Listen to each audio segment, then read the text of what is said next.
चमकौली नाम के एक छोटे से गांव में एक बहुत ही सुंदर बाग था, लेकिन कोई भी गांव वाला उस सुंदर बाग में जाने से डरा करता था। उनका मानना था कि अक्सर बाग के उस पार वाली गुफा के अंदर से किसी जिन्न की आवाजें आती हैं, जो आते जाते लोगों को आवाजें देता है, जिससे गांव वाले बहुत डरा करते थे। एक दिन गांव के दो युवक खेत पर आपस में बात करते हुए, अरे भाई, कल मैं उस बाग की तरफ गया था, वहाँ फिर से उस जिन की वही डरावनी आवाजें आ रही थी। अरे क्यों भाई, क्या करने गए थे तुम वहाँ? क्या तुम्हें पता नहीं बाग के पास वाली गुफा में जिन रहता है? अगर वो तुम्हें कहीं कुछ कर देता तो आइंदा फिर उस बाग की तरफ मत जाना। तभी वो वहाँ से बात करते हुए खेत से चले जाते हैं। अगले दिन गांव का एक लड़का रांझा, यार, इस गुफा में से आवाजें कौन देता होगा? मुझे इसके पीछे जरूर कोई राज नजर आता है। रांझा भैया, जो भी हो, लेकिन गलती से भी उस गुफा के अंदर मत जाना। लेकिन इस गुफा का रहस्य तो मैं जान कर रहूंगा। सब गांव वाले डर के साए में आखिर कब तक रहेंगे? उसके बाद शाम हो गई और रांझा और उसका दोस्त अपने अपने घर चले गए। अगले दिन सुबह सारे गांव में सन्नाटा था और रांझा के घर के बाहर उसकी लाश रखी हुई थी। सब रो रहे थे। शाम को बस ये बोल के घर से निकला था कि आज एक रहस्य से पर्दा उठाने जा रहा हूँ। मेरे रांझा की बहादुरी उसे ले डूबी। हाय मेरा बच्चा। हो ना हो, ये उस गुफा वाले जिन ने ही किया है। हाँ। उसी गांव में धन्नू नाम का व्यक्ति रहता था, जो एक व्यापारी था। उसकी दो बेटियां थीं, रीमा और सीमा। उन दोनों को रंग बिरंगे फूलों का बहुत शौक था।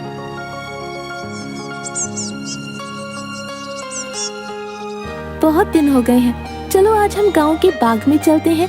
न जाने क्यों हमें बाबूजी उस बाग में जाने से मना करते हैं। इस पूरे गांव में एक वही जगह है जहाँ कितने सुंदर सुंदर फूल होते हैं।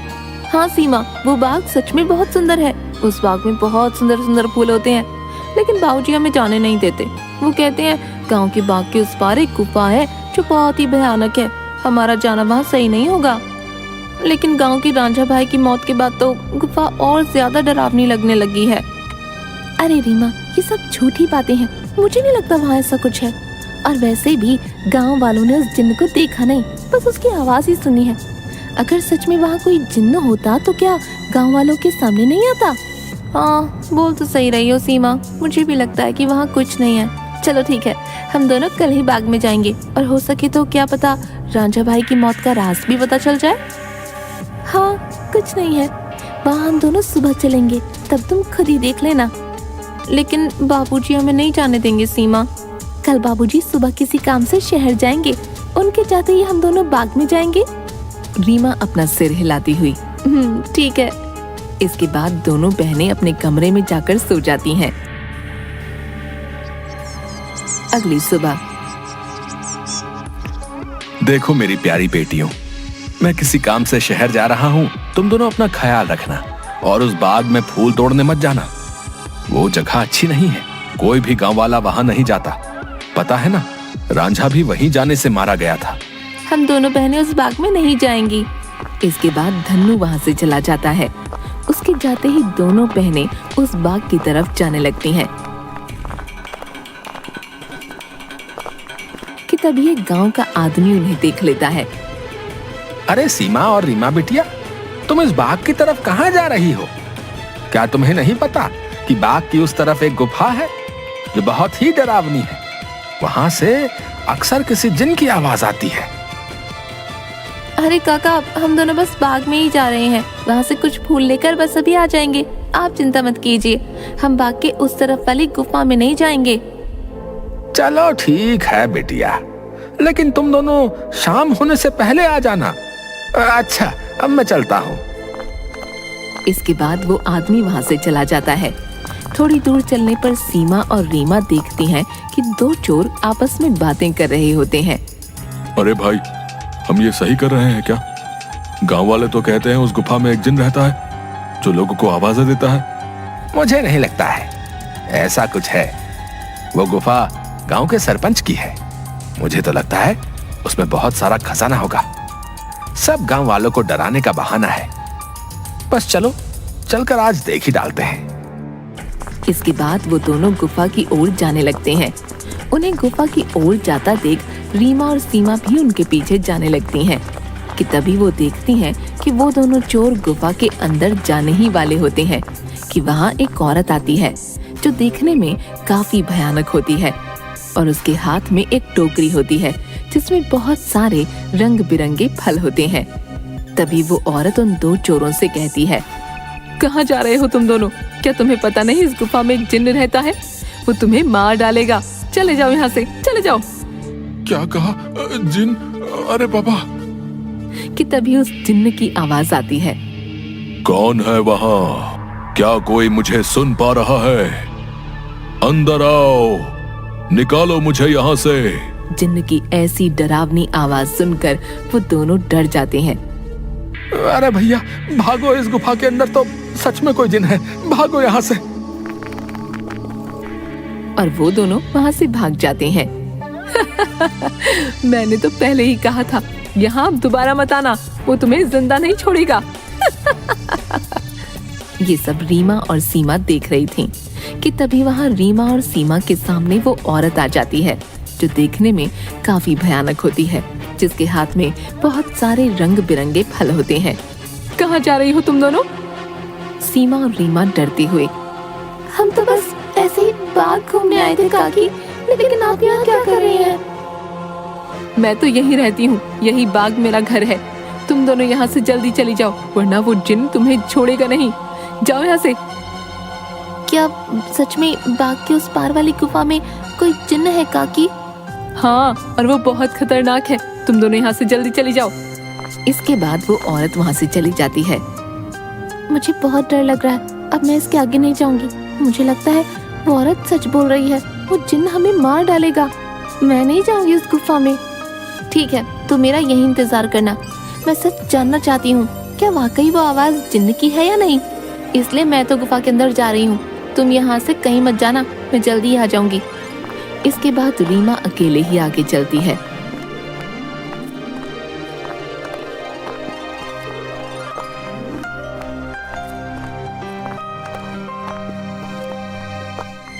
रीमा चलते चलते उस गुफा के पास पहुंच जाती है। तभी एक आवाज उसे सुनाई देती है जो काफी भारी होती है। ऐसा लगता है जैसे किसी रोते हुए इंसान की आवाज हो वो। कोई है यहाँ? मुझे यहाँ से बाहर निकालो। मैं इस गुफा में बरसों से कैद हूँ, निकालो मुझे यहाँ से। रीमा बड़ी हैरानी से वहीं खड़ी हो जाती है। कौन हो तुम और क्यों मुझे आवाज लगा रहे हो? क्या तुम वही जिन्न हो जिसके बारे में गांव वाले बात करते हैं?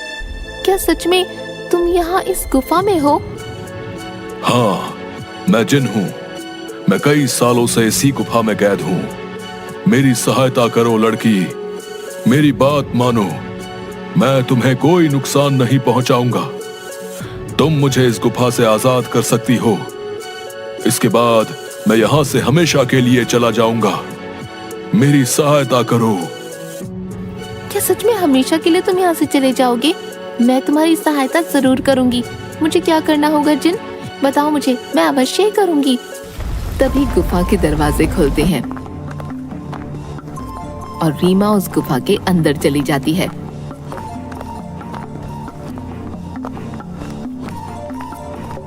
जैसे ही वो अंदर जाती है, एक बहुत बड़ी अजीब से जानवर की परछाई उसे नजर आती है जो देखने में बहुत ही डरावनी होती है। आओ लड़की, तुम्हारा जिन की इस गुफा में स्वागत है। मैं कई सालों से गुफा के बाहर आते जाते लोगों को आवाजें लगाता हूँ। सब गांव वाले डर कर भाग जाते हैं। कोई भी गांव वाला इस गुफा में आने की हिम्मत नहीं कर पाता। लेकिन तुम बहुत ही बहादुर लड़की हो जो इस गुफा में अकेली चली आई हो। क्या तुम जिन्न हो? लेकिन तुम मुझे दिखाई क्यों नहीं दे रहे हो? क्या तुम किसी को दिखाई नहीं दे सकते हो? नहीं, मैं जिन नहीं हूँ लड़की। मैं उस जिन की परछाई हूँ। वो जिन तो इस गुफा के कैद खाने में बरसों से कैद है। वो बाहर नहीं आ सकता है। मैं उसकी परछाई हूँ। परछाई? तुम मुझे ये बताओ कि वो जिन इस गुफा में कैद क्यों है? क्या जिन्न के इस गुफा में रिहा होने का कोई मार्ग नहीं है? मार्ग है लड़की, और तुम उस मार्ग तक पहुंच सकती हो, लेकिन इसके लिए तुम्हें इस गुफा के तहखाने में जिन के पास जाना होगा। वही जिन तुम्हें उसकी मुक्ति का राज बताएगा। जिसके बाद रीमा हाथ में जलती हुई एक आग की मशाल लेकर उस गुफा की ओर जाती है। जैसे ही रीमा तहखाने के अंदर जाती है तो उसे एक आग जलती हुई दिखाई देती है। वो जैसे ही उस आग के पास जाती है, हे जिन, मैं यहाँ तुम्हारी मदद करने आई हूँ, क्या तुम मुझे सुन सकते हो? उसे उस जिन्न की आवाज आती है। आओ बहादुर लड़की, मैं तुम्हारा ही इंतजार कर रहा हूँ। मैं जानता हूँ कि तुम ही मुझे इस गुफा से मुक्ति दिला सकती हो। तुम्हारा इस गुफा में स्वागत है लड़की। तुम बहुत ही बहादुर हो जो इस गुफा में आई हो। मेरा नाम जिनाद है। मैं यहाँ कई सालों से बंद हूँ। मेरे सामने आओ जिन्नात, मैं तुम्हें देखना चाहती हूँ। कि तभी अचानक से जिन्नात उसके सामने आता है, जो बहुत ही डरावना होता है। एक बहुत ही भयानक सा दिखने वाला, जिसके सिर पर एक लंबी चोटी होती है जो काफी बड़ा होता है। रीमा के सामने वो आता है। उसे देखकर रीमा थोड़ा डर जाती है। देखो, तुम डरो मत लड़की, मैं तुम्हें कुछ नहीं करूंगा। मैं जानता हूं कि तुम मेरी मदद करने आई हो, लेकिन मेरी मदद करना इतना भी आसान नहीं है। तुम एक बार और सोच सकती हो। क्या तुम वाकई मेरी मदद करना चाहती हो? लेकिन मैं तुम्हारी मदद कैसे कर सकती हूँ, और तुम यहाँ कैद कैसे हुए? बताता हूँ। बहुत साल पहले इस गुफा में एक औरत रहती थी। वो बहुत गरीब थी। वो गुफा के बाहर वाले बाग से फल तोड़ा करती थी और उन्हें ही खाया करती थी। एक दिन उसने बाग के सारे फल तोड़ लिए और यहां इस गुफा में लेकर आ गई। उन्हीं फलों के बीच एक रहस्यमयी फल भी था, जो बहुत ही चमकदार था और जिस पर मेरी नजर थी। वो फल मेरी उम्र 100 साल और बढ़ा सकता था, लेकिन मैं उस फल को तब तक नहीं छू सकता था जब तक कोई इंसान उस फल को उसके पेड़ से तोड़ ना ले। एक दिन वो औरत चमकदार फल को उसके पेड़ से तोड़कर इस गुफा में ले आई। जब मैंने देखा तो मैं उसके पीछे इसी गुफा में आ गया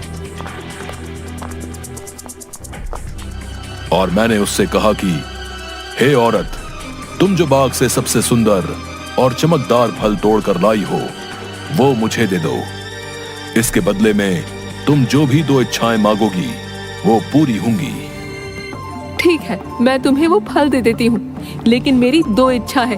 पहली ये कि तुम मुझे वरदान दो, आज से ये बाग मेरा होगा, और दूसरी ये कि तुम इस गुफा में ही कैद रहोगे, ताकि इस बाग में कोई भी तुम्हारे डर से ना आ सके, और हमेशा के लिए मैं ही इस बाग में राज करूं। वो औरत मुझे फल तो दे देती है। उस फल से मेरी उम्र तो 100 साल बढ़ गई, लेकिन उस औरत को दिए गए वरदान की वजह से मैं यहीं कैद हो गया। तब से ही मैं इस तहखाने में कैद हूँ। क्या अब से पहले किसी ने आपको यहाँ से बाहर निकालने की कोशिश नहीं की? इससे पहले गांव के एक लड़के ने मुझे बचाने की हिम्मत दिखाई थी, लेकिन जैसे ही वो लड़का उस चमत्कारी फल को लेकर गुफा में आ रहा था, तभी उस बूढ़ी औरत ने उसको मौत के घाट उतार दिया और सारे गांव में बात फैल गई कि मैंने उसको मारा है। हाँ, वो लड़का हमारे गांव का रांझा भैया थे। उसको उस बूढ़ी औरत ने मारा। मैं आपको यहाँ से आजाद जरूर करवाऊंगी, लेकिन मुझे तुम्हें यहाँ से आजाद कराने के लिए करना क्या होगा? तुम्हें यहाँ से उस बाग में जाना होगा। वहां तुम्हें उस बाग में रहने वाली उसी औरत की झोपड़ी दिखेगी, जिसके कारण मैं इस गुफा में कैद हूँ। तुम्हें उसकी झोपड़ी में जाना होगा। वहां से तुम्हें सबसे सुंदर और चमकदार फल लाना होगा। मेरी मुक्ति का राज उस फल में ही कैद है। ध्यान रखना बहादुर लड़की, उस औरत की झोपड़ी में कोई नहीं जा सकता है।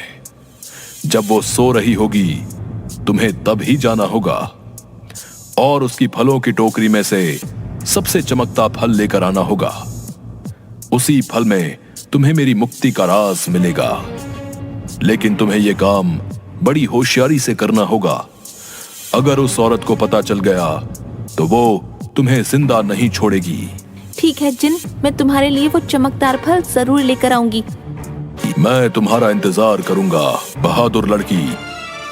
इसके बाद रीमा वहां से बाग में जाती है और उस औरत की झोपड़ी की ओर बढ़ने लगती है। रीमा देखती है कि उस औरत की झोपड़ी में कोई नहीं है। वो इधर उधर देखती है और उस झोपड़ी के अंदर चली जाती है।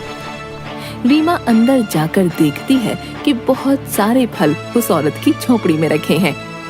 अरे ये तो कितने सारे फल हैं, लेकिन इन सब में कोई भी फल बहुत ज्यादा नहीं चमक रहा। तभी अचानक रीमा देखती है कि वही औरत अपनी झोपड़ी की तरफ आ रही है। ये देखते ही रीमा दरवाजे के पीछे छुप जाती है। वो औरत अपनी झोपड़ी में आती है और उसके हाथ में एक टोकरी होती है जिसमें बहुत सारे फल रखे होते हैं। वो अपनी टोकरी एक टेबल पर रख देती है और पास ही पड़ी चारपाई पर सो जाती है। ये देख थोड़ी देर बाद रीमा बाहर आती है और उन फलों की टोकरी में से सबसे चमकता फल देखती है। लगता है यही वो चमकदार फल है जिसके बारे में वो जिन बात कर रहा था। रुको लड़की, तुम मेरा ये जादुई फल लेकर कहाँ जा रही हो? मुझे मेरा फल वापस करो, वरना मैं तुम्हें यहाँ से नहीं जाने दूंगी। रीमा ये सुनकर डर जाती है। मुझे ये फल ले जाने दो काकी, मैं इस फल को उस जिन्न को देकर उसे उस गुफा से आजाद कराना चाहती हूँ, ताकि सारे गांव वाले बिना डरे यहाँ सकें। मुझे इस फल को लेकर जाने दो काकी। क्या कहा लड़की? तुम मेरी कई सालों की मेहनत पर पानी फेर देना चाहती हो? उस जिन्न के रिहा होते ही ये सब गांव वाले मुझे इस बाग से निकाल देंगे। नहीं नहीं, मैं ऐसा नहीं होने दूंगी। मुझे ये चमकदार फल वापस करो। ये सुनकर रीमा वहां से उस फल को लेकर भागने लगती है और वो औरत भी उसके पीछे ही भागने लगती है।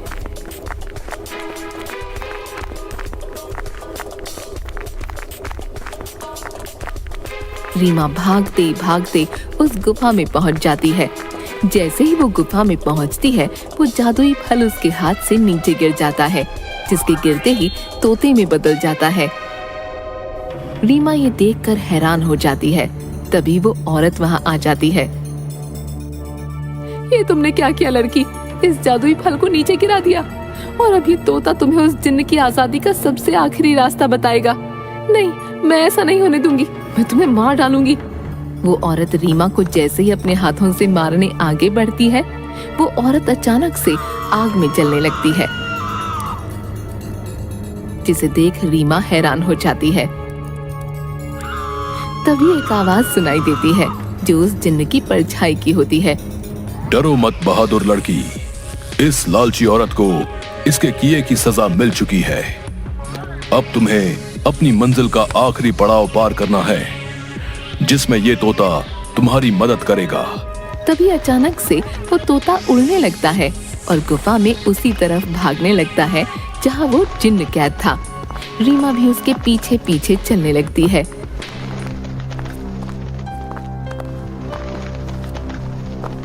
वो तोता एक छोटी सी खिड़की के पास जा बैठता है जो काफी चमक रही थी। तभी तोते की आवाज आती है। सुनो बहादुर लड़की, तुम्हें इस चमकदार खिड़की को खोलना होगा, जिसकी चाबी तुम्हें ढूंढनी होगी। मैं तुम्हें 2 रास्ते बताऊंगा, जिस पर चल के तुम्हें इस खिड़की को खोलने वाली चाबी मिलेगी। लेकिन 2 रास्तों में से तुम्हें कोई एक रास्ता चुनना होगा।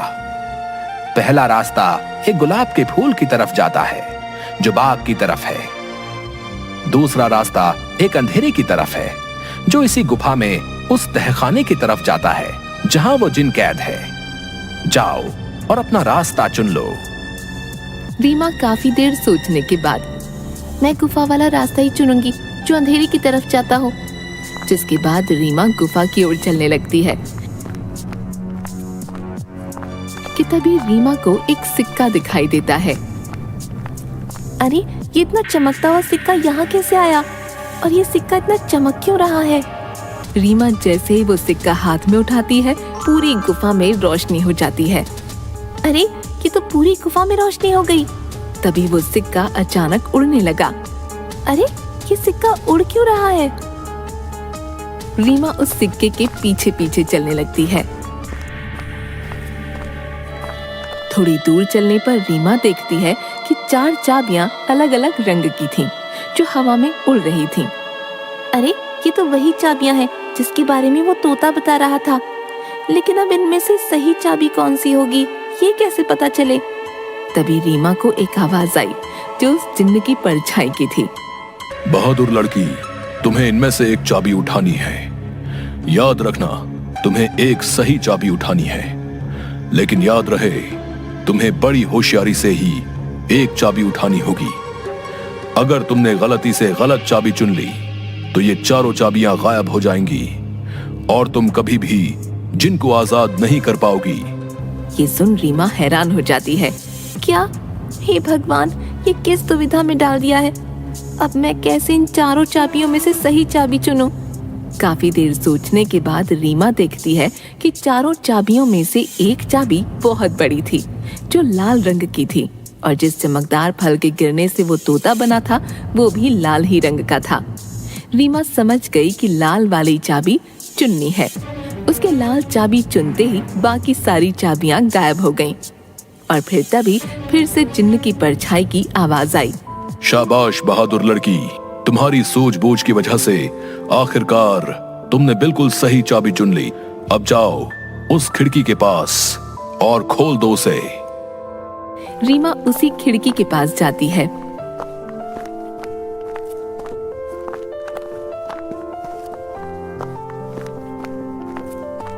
और देखती है कि अभी भी वो तोता उस खिड़की के पास ही बैठा था। ये देखो, मैं इस खिड़की की चाबी ले आई हूँ। तुम वाकई बहुत बहादुर हो लड़की। अब तुम इस चाबी से इस खिड़की को खोल दो। रीमा जैसे ही उस चाबी को खिड़की में लगाती है, खिड़की अचानक से खुल जाती है। रीमा देखती है उस खिड़की के बाहर बहुत रोशनी थी, जिसकी चारों तरफ बहुत सारे चमकदार फल चमक रहे थे और बहुत सारी तितलियां उनके पास मंडरा रही थीं। वो तोता उस खिड़की में उड़ता हुआ चला जाता है और तोता खिड़की के बाहर जाते ही उस जिन्न में बदल जाता है, जो कई सालों से गुफा में बंद था।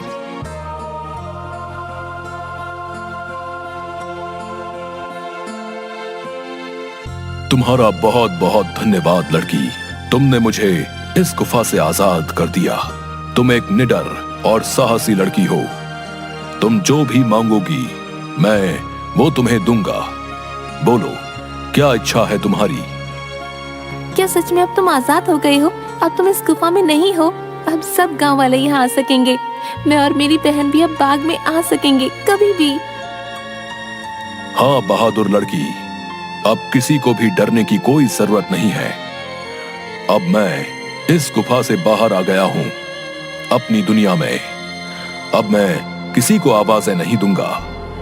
तुम जब चाहो यहाँ आ सकती हो।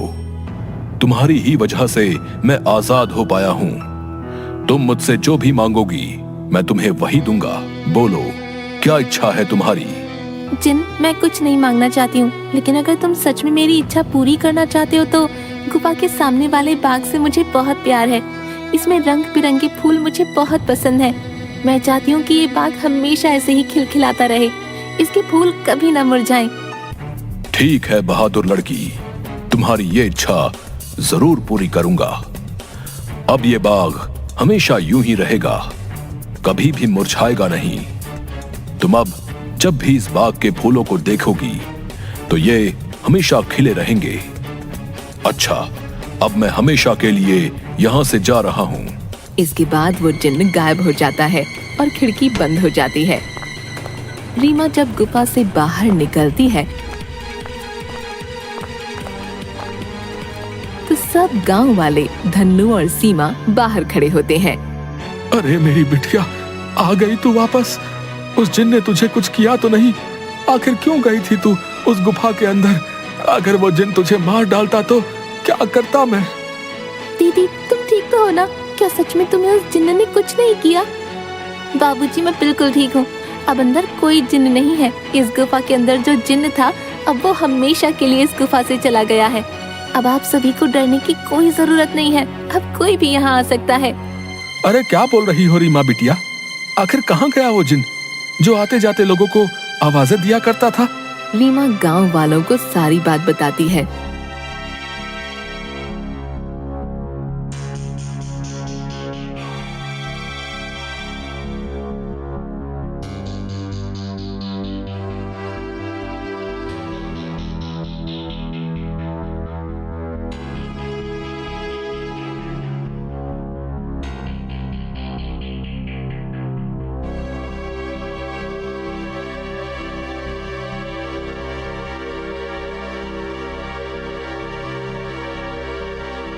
थोड़ी देर बाद गांव वाले बहुत खुश होते हैं और रीमा से बोलते हैं, अरे रीमा बिटिया, तुम तो सचमुच में बहुत बहादुर हो। तुम्हारी वजह से ही अब वो जिन इस गुफा से आजाद हो गया है। अब हम गांव वालों को डरने की कोई जरूरत नहीं है और रांझा की मौत का रहस्य भी सब गांव वालों को पता चल गया। इसके बाद गांव वाले बिना डरे हंसी खुशी गांव में रहने लगते हैं।